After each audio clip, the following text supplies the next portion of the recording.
Hey, what's up? Ward Wrestling here, man. What a night. Uh, I've got, man, one of the greats here, Daryl Thomas, SIU Wrestling Associate Head Coach. But that's when he was a badass in the Illinois singlet. And there's him as a coach right there. But man, it's been a while. Last time we talked this way on a screen, you were in Orange with Scotty Sentis down at Campbell. But obviously, your dream opportunity came knocking, and you had a chance to get home to Illinois. And the last 3 or 4 years, you've been at SIUE doing big things. So, man, welcome back. How you doing? Good, man. Thanks for having me back on, and always good to see you killing it on the media side of things, and getting to rub shoulders with some of the greats. Man, it was crazy being at the Olympic trials. I was, as a matter of fact, I had Reese Laramendi on the other day, and Mm. she said that when she's wrestling in Iowa, she never looks up at the stands or takes in that stuff because it's so crazy. So she tries to Yeah, focus. But she said when she was walking out at Penn State for the Olympic trials, she was looking up and taking it all in. I said, well, you know what? I too, as a photographer, was doing the same thing because I couldn't believe I was there either. I was like, holy yeah, moly.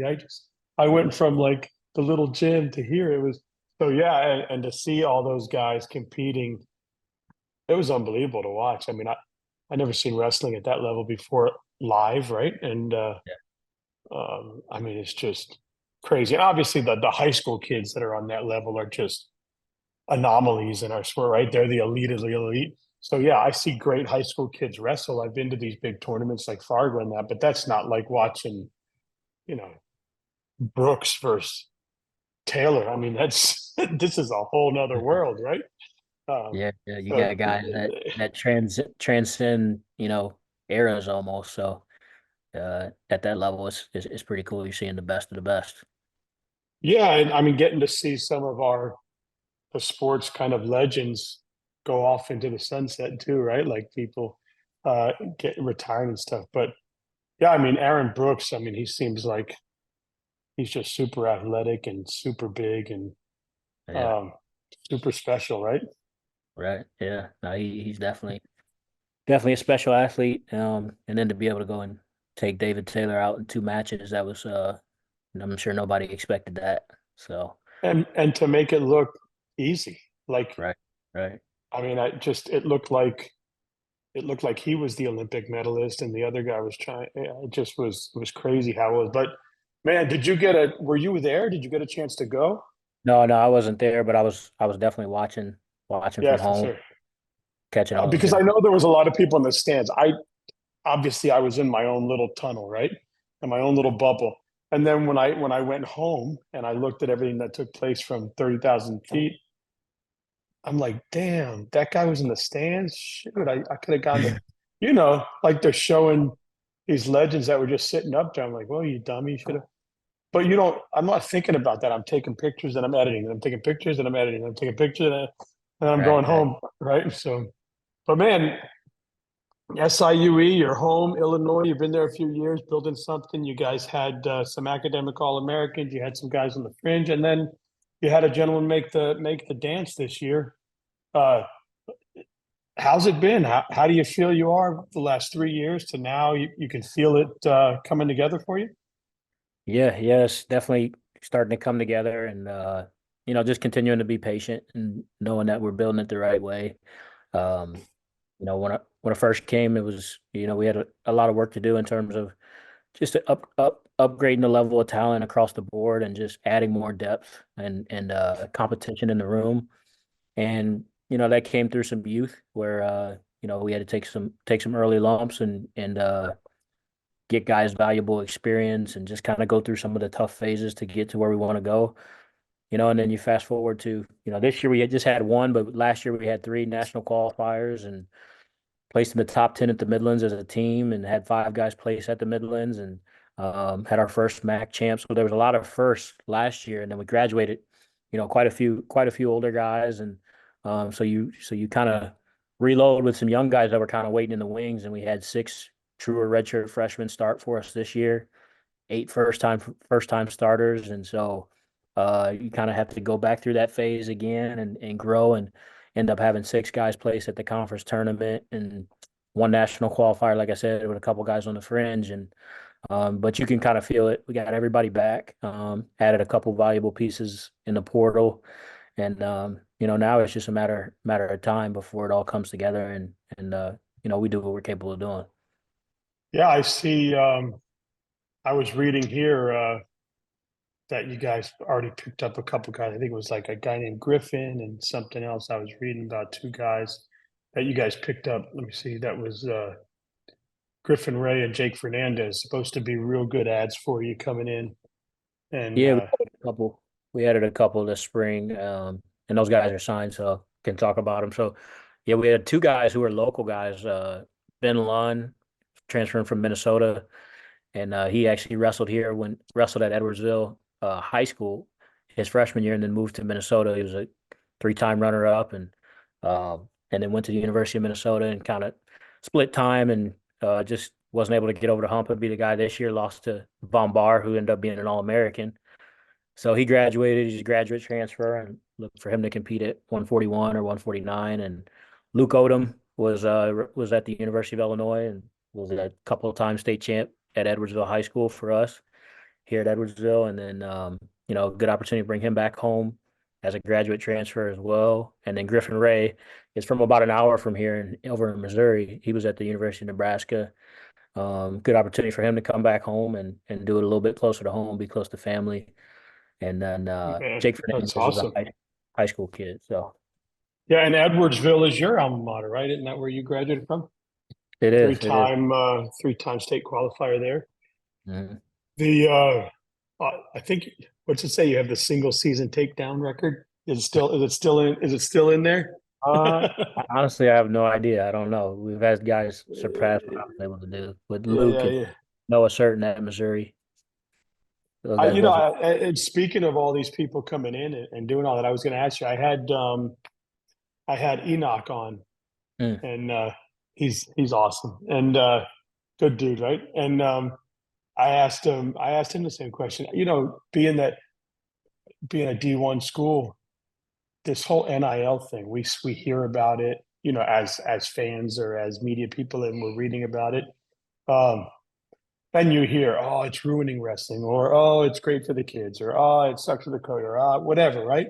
Um, when I asked him, he said, look, you got to adapt with the times, right? And you got to figure it out. But for the most part, maybe it's 1% of the kids that are going to be offered these huge, crazy deals. But is it affecting how you recruit a kid now? Is it affecting how you try to keep kids? Is it affecting how you recruit, period, now? Because now you have this place where you can say, well, I can go. I mean, kind of like Deion Sanders went and got a whole new team out of the thing, right? Mhm. So, Yeah, I mean, uh, it's here to stay, and I mean, either you like Enoch said, you need either adapt or you get left behind, and every school's different in how they navigate it, and every there's Power Five, there's mid major, and so everybody's going to operate differently on how they do it. Some people use it more for retention, and some people use it more to go out and build a team. And so I think you have to just figure out your values and how you want to build the program and then stick to that in how you approach the recruiting process. And if those conversations come up, the NIL conversations, I always tell people, look, if you win, then doors open. You come and you win and you live the right way, you do things the right way, then doors open for you. And but if you're looking, you know, for payday on the front end and maybe you haven't earned that yet, then to maybe just set you up for some rough road blocks in the future if that's how you approach things. So come and do your job and win at a high level and then things can happen for you. yeah, because I mean, it's got to be. You walk into a kid's room now or a home now, and it's more like, well, yeah, there's been three of you guys. What do you got to offer now, right? Like, it's almost like where people were. The big thing was, well, and I think you still see it at like the smaller level, right? The D3s and some of the D2s, It's more like it's education based. How much money can you give me towards education, right? But now, Mm. I always wonder. I go, man, are these coaches walking into houses now, and the parents are there, the kids are there, like, okay, well, forget all the other crap, just give me dollars and cents. And it's like, well, like you said, I mean, you haven't earned that yet, right? Yeah, And yeah. and you got to come and earn it and get good, live right, do all the right things, and those doors will open. Yeah, that makes sense because not everybody is a Jax Forrest or a Bo Bassett coming out of the Mhm. high school rankings, right? Or a Luke Right. Lillendahl or Marcus Blaze, right? Like these guys are elite, and they Mm. could probably have the leverage to say, "Hey, I'd like to come to you, but for the other 98.5% of these athletes, right? Yeah. And yeah, and those level of guys have earned that opportunity, and people I think understand to get in those battles that might be a part of those conversations. But I think those things happen organically. For more of the mid major side, you're trying to retain your athletes and keep them there. And sometimes guys go in the portal and get opportunities other places after they've done something at those schools, and that's unfortunate. But who are we to hinder a kid that may have never you know sniffed that type of money to be able to help change something. I know more in like basketball and football, there's life changing money, but in our sport at the high end of it, if you're an All American, there's some opportunities, and if they have those opportunities, who are we to stop them? And you just continue to build it, and Yeah, I think once they get to that point, they'll realize like um, you know, I've been built here and I've got what I need here to be successful. I can continue to do that and still be comfortable. And I think those are the conversations you have and just prepare to retain guys more in our situation versus build a team with it. it's awesome. Well, I mean, uh, I know how far are you guys from Naperville? Naperville's up north, so it's about probably 4 hours up in Oh, Chicago. So so we're like my, 25 minutes outside of St. Louis, downtown St. Louis. so my son Yeah. is in Naperville, so he's on the Okay. total opposite side of you guys. I was Yeah. gonna say, man, maybe I could get him down to come see you, but I don't think he's driving. I don't think he's jumping on a train for 4 hours to to go say what's up. But oh, that's cool, man. So you found a home. I mean, it feels Yeah. right. You're settled in now, and it seems like you're building a program. Yeah, yeah. I mean, we've got a great situation, a great, and I guess quote unquote ecosystem that is in place with our RTC. We got some phenomenal coaches involved in that. With Pat McNamara was a three-time All-American at Michigan State. Sarah Doty, she was a two-time All-American in college. On the women's side, wrestled internationally. Jeremy Spates is the head coach at SIUE. Was an All-American at Missouri, coached at Cornell, coached at Oklahoma, been a part of several trophy teams at those stops, and we just got a great ecosystem of people and kids training all the way from young, all the way up through college, and some of those young kids getting able to be able to rub shoulders with some of the college guys that they qualify. So it's been good, and we got a lot of support, and just continuing to grow it, and like I said, trying to do it the right way so that it just continues to feed itself when it all comes to a head. And if you're a Southern boy going up there, remember, bring a jacket.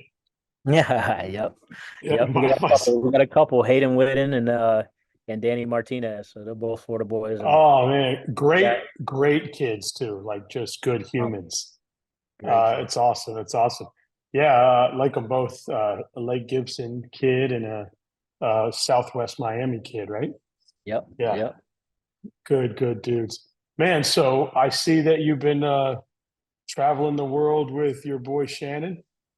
Yeah, It seems like you guys obviously built a great relationship when you were down there in Camden and Camden in Campbell, and he obviously built some trust in you and feels like you could really help him out. And you've been his freestyle coach and traveling with him. Uh, it's been great to see his growth, man. Obviously being down here in Florida, and it gives other kids hope, right? To see a young man like that who's put in the work that started in 10th grade or ninth grade or something and has become what he's become. And to see him make the last chance through his country of the Bahamas, and then you guys just came back from Istanbul, Turkey. Man, talk about the progress of this young man. I mean, this is awesome to watch, and your relationship with him, and his mindset going forward. I mean, I think he got a win or two out there, right? Mhm. In Istanbul, and Yeah, yeah. I mean, Shannon, and our relationship goes all the way back to him in high school and recruiting him in high school and getting him to Old Dominion. And he started as a true freshman for us at Old Dominion, and then unfortunately, program gets dropped, and was able to get him to come to Campbell and be a part of that program. And yeah, we just a lot of the guys that I've recruited or been around. It's just been it's relationships beyond wrestling. Like one piece, but there's things that are so much bigger than wrestling, and it goes so much deeper than that. But yeah, he was in a bind a little bit, and needed a coach for the last chance qualifier, and reached out to me, and I was like, well, first off, I got to talk to my wife. Yeah, we got a we got a 6 month old. We got a 3 year old, and I was like, well, I got to talk to her because that's a week. That's a week away. So no, and she was all on board. She loves Shannon too, and he's been gotten close to our family, over the years, and it was just a great opportunity, man, to go out there and be able to coach internationally and get to be a part of his journey out there. And he went 1-1, looked awesome first round, got a tech fall, and then lost to the Korean guy who was an Olympian 4-3. Just a couple early mistakes and then settled in and made some adjustments. Second period, just ran out of time. But that stage there, that tournament is a world level tournament, world championships, world level tournament where I mean, you look at Zane Rutherford having to come back to the backside and win 4 matches on day two. It's brutal. It is brutal, and so for him to be in that match and compete and see what it's like, at the highest level, I think it lit a fire under him that was he already had that fire, but another fire for freestyle and really trying to you know give himself an opportunity to one day hopefully be a world champion, world medalist. yeah, I mean, if anybody can do it, the guy knows how to put the work in, and the guy is just gifted. I mean, Yeah, athletically, right? Uh, definitely. so it's good for him, and obviously here in Florida, we're all rooting for him. But how was it? I mean, obviously you're coaching him, but when you're done and you get to see these I mean, there were Olympians there. That a lot of people were saying this is as hard as maybe the Olympics are in this Yeah. tournament. I mean, you got to see all the Koreans, the Japanese, the Russians. I mean, they were all out there. Were you able to take some of that in? Were you able to see Zane's run on the back? What was it Yeah. like to be in that atmosphere? Yeah, it was crazy. There's so much tension because, there's little margin for error. I mean, if you lose and then your guy loses, you're done. Like you don't get to wrestle back unless your guy makes the finals or so it's just so razor thin, the difference between winning and losing.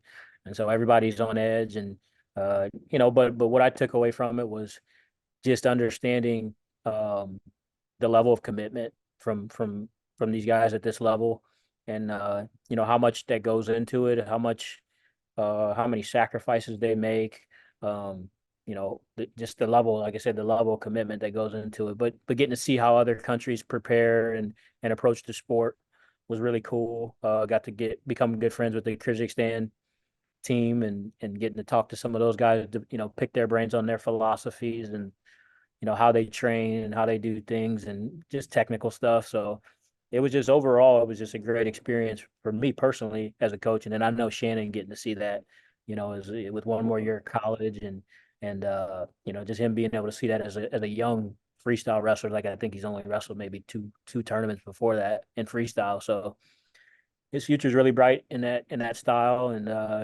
he's going to keep improving. And I think that was a big eye opener and opportunity for mental growth for him, Yeah, there. and I think that gives that and meeting all these guys around the world for a coach like yourself is great because now you may have a place to go and take kids.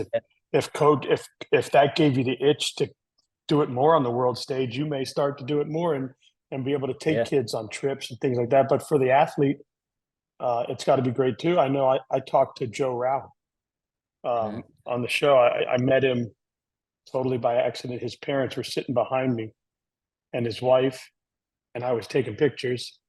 And I don't know how it happened, but they were like, "Hey, who are you?" Blah blah. And I started talking, and then I sent them photos. And next thing I know, he was on here. We were talking. First of all, super humble dude, but he Yeah. says like he's been doing this for many years, right? This Greco thing. So he's met all these people around the world, and he said to me, he goes, "Well, I spent almost 6 months in Paris last year working with the Paris Greco team, or I spent time here working with this world team or that world."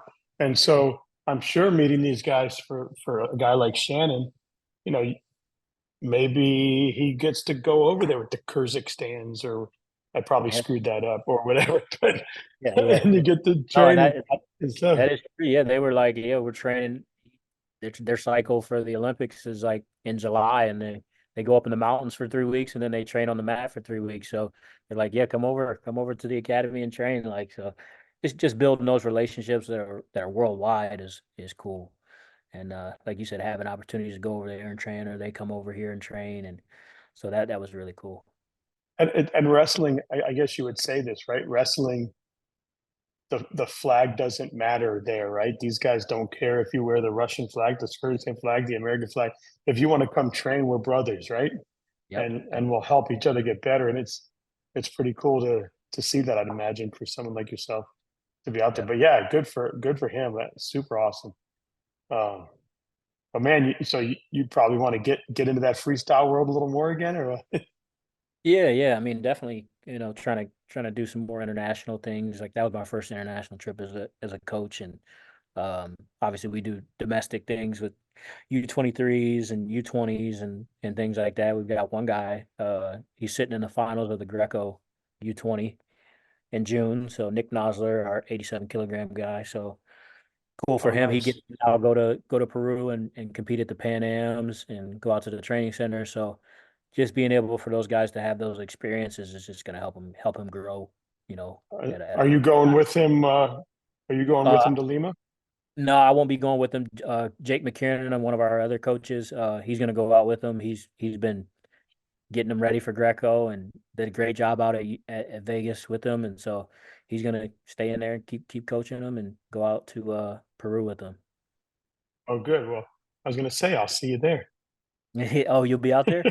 Got to get some good Yeah. pictures. Yes, we're taking Daniel with the Nice. Puerto Rican team. So Oh, nice. uh, Congrats. yeah, so that'll be cool. Yeah, I have. So I haven't decided. I know the Puerto Rican delegate has asked me to come as media, Okay. but there's all these rules and requirements. Mm. So you have to show that you're staying with the team in their hotel. My wife and I have a separate hotel. Um, Uh, so I guess essentially you have to buy the room, mm, right? So we'll just see how that buy two rooms, right? Kind of, but yeah, yeah. but we'll see. We'll see. But yeah, if I'm there and I'm taking pictures, I will definitely look for the red singlet and get you some good shots. Yeah, I mean Coach Reeder was in Puerto Rico with Julian, Oh, one of yeah. his guys, and Julian George, and it was really fun to be around him. And his head coach Bono's a Florida guy. He was getting put into the Hall of Fame, so he wasn't there. But I guess Reeder's going to be traveling with him. But yeah, it's kind of cool to see that whole other world, right? Whether he would have made it or not made it, it was an experience, right? Obviously, it's a bonus to make it, right? Yeah. Um, Yeah. but to get to experience it and see how that process works, like you said, going to Istanbul, Turkey, and get to see Yeah. that. So Yeah. We awesome. went to. Well, what's next for you guys this summer? I guess you're on the recruiting trail. You got kids in the worlds, and then are you heading out to Fargo? Or are you heading out to any of these big tournaments? Yeah, yeah. So we're getting ready for U23 and the U20 trials out in Ohio, Geneva, Ohio.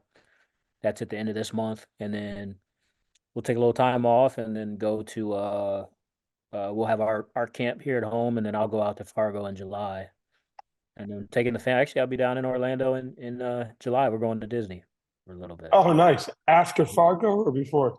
Right before. Oh, nice.